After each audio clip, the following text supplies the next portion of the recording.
Si svolgeranno venerdì prossimo alle 10 nella chiesa di Longa i funerali di Mirella Cogo, la sindaca di Schiavon, scomparsa l'altra notte all'età di 70 anni.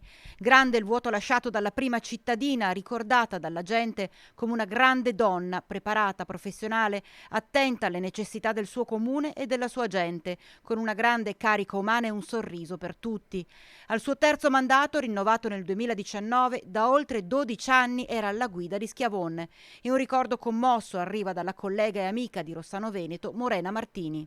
Mirella è stata una grande amministratrice e una donna che si è occupata anima e cuore del suo comune e anche del grande impegno che ha profuso in Etra. Mancherà la sua signorilità, il suo modo di porsi sempre pacato, le soluzioni che proponeva quando c'erano da prendere delle decisioni importanti per il territorio. Mancherà la sua esperienza e il suo sorriso. Ciao Mirella, fai buon viaggio e pensaci ogni tanto.